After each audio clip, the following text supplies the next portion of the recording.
ഇന്ന് റെഡിയാക്കാൻ പോകുന്നത് എനിക്ക് ഏറ്റവും ഇഷ്ടമുള്ള ഒരു ഐറ്റമാണ് കൂന്തൽ നിറച്ചത്. എനിക്ക് മാത്രമല്ല കേട്ടോ, വീട്ടിലെല്ലാവർക്കും ഇത് ഭയങ്കര ഇഷ്ടമാണ്. അപ്പോൾ അതെങ്ങനെയാണ് റെഡിയാക്കുന്നതെന്ന് നോക്കാം. അപ്പോൾ ഇതാ കൂന്തലൊക്കെ ക്ലീൻ ചെയ്ത് അതിൻ്റെ തലഭാഗവും സൈഡിലെ പോർഷനൊക്കെ കട്ട് ചെയ്ത് മാറ്റി ക്ലീൻ ചെയ്ത് വെച്ചിട്ടുണ്ട്. ഇനി ഒരു പാനിലേക്ക് കുറച്ച് ഓയിൽ ഒഴിച്ച് ഇതുപോലെ സവാള ഒരു 4 സവാള ചെറുതായി കട്ട് ചെയ്തിട്ട് ഇതിലേക്ക് ഇട്ടിട്ടുണ്ട്. ഇനി കുറച്ച് ഇഞ്ചി വെളുത്തുള്ളി ചതച്ചതും കുറച്ച് കറിവേപ്പിലയും കൂടി ചേർത്ത് നല്ലതുപോലെ ഒന്ന് വഴറ്റിയെടുക്കുന്നുണ്ട്. 2 ടീസ്പൂൺ കാശ്മീരി ചില്ലി പൗഡറും 3/4 ടീസ്പൂൺ വീതം മഞ്ഞൾപ്പൊടി, കുരുമുളക് പൊടി, ഗരം മസാലയും കൂടി ചേർത്ത് കൊടുക്കുന്നുണ്ട്. ഇതിലേക്ക് ഒരു തക്കാളി ചെറുതായി കട്ട് ചെയ്തിട്ട് അതും നല്ലതുപോലെ ചേർത്ത് നമുക്ക് നല്ലതുപോലെ ഒന്ന് വഴറ്റിയെടുക്കാം കേട്ടോ. ഇനി ഞാൻ നേരത്തെ പറഞ്ഞില്ലേ കൂന്തലിൻ്റെ സൈഡിലെ പോർഷനൊക്കെ ഞാൻ മാറ്റി വെച്ചിട്ടുണ്ടായിരുന്നെന്ന്, അത് ചെറുതായി കട്ട് ചെയ്ത് അതും കൂടി ഈ മസാലയ്ക്ക് ചേർത്ത് നല്ലതുപോലെ ഒന്ന് മിക്സ് ചെയ്ത് കൊടുക്കാം. ഇതിലേക്ക് ഒരു 1/2 കപ്പ് തേങ്ങയും കൂടി ചേർത്ത് കൊടുത്ത് നല്ലതുപോലെ മിക്സ് ചെയ്യാം. ഇനി അവസാനമായിട്ട് കുറച്ച് മല്ലിയിലയും കൂടി ചേർത്ത് കഴിഞ്ഞിട്ടുണ്ടെങ്കിൽ നമ്മുടെ മസാല ഇവിടെ റെഡിയായി.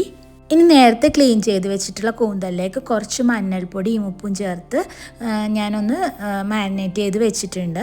ഇനി ഈ കൂന്തലിലേക്ക് നമ്മൾ റെഡിയാക്കി വെച്ചിട്ടുള്ള മസാല ഒന്ന് ഫില്ല് ചെയ്ത് കൊടുക്കാം കേട്ടോ. ഇത് അത്യാവശ്യം ഒരു 1/4 ഭാഗത്തോളം നമുക്കിത് ഫില്ല് ചെയ്ത് കൊടുക്കാം. ഇനി മസാല ഫില്ല് ചെയ്തതിന് ശേഷം സ്ക്വിഡിൻ്റെ മുകളിലത്തെ പോർഷൻ നമ്മൾ മാറ്റി വെച്ചിട്ടുണ്ടായിരുന്നില്ലേ, അത് നമുക്ക് ഇതിലേക്ക് വെച്ച് കൊടുത്ത് ഒരു ടൂത്ത് പിക്ക് വെച്ച് ഒന്ന് പിൻ ചെയ്ത് കൊടുക്കാം കേട്ടോ. ഇതുപോലെ നമുക്ക് എല്ലാം ഒന്ന് ഫില്ല് ചെയ്ത് ഇതുപോലെ പിൻ ചെയ്തെടുക്കാം.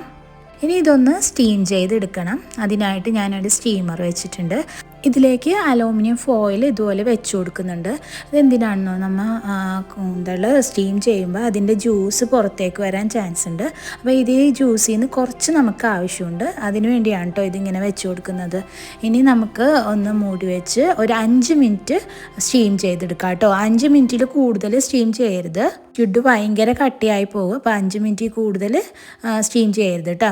ഇനി ഒരു പാനിലേക്ക് കുറച്ച് വെളിച്ചെണ്ണ ഒഴിച്ചതിന് ശേഷം 1 ടീസ്പൂൺ വലിയ ജീരകവും ഒരു 2 ഉണക്കമുളകും കൂടി ഇട്ട് ഒന്ന് ഫ്രൈ ചെയ്തെടുക്കുക കേട്ടോ. ഇതിലേക്ക് കുറച്ച് 1 ടീസ്പൂൺ ഗരം മസാല ചേർത്ത് കൊടുക്കാം.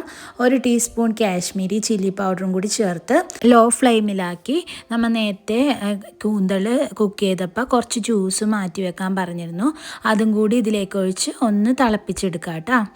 ഇനി ഇതിലേക്ക് നമ്മൾ കുക്ക് ചെയ്ത് വെച്ചിട്ടുള്ള കൂന്തലും കൂടി ചേർത്ത് നല്ലതുപോലെ ഒന്ന് മിക്സ് ചെയ്ത് കൊടുക്കാം. ലോ ഫ്ലെയിമിലിട്ട് വേണം കേട്ടോ ചെയ്യാൻ വേണ്ടി. അപ്പോൾ ഇതാ നമ്മുടെ കൂന്തൽ നിറച്ചത് ഇവിടെ റെഡി ആയിട്ടുണ്ട്. വീഡിയോ ഇഷ്ടമാണെങ്കിൽ ഒന്ന് ട്രൈ ചെയ്ത് നോക്കാം കേട്ടോ. Thanks for watching.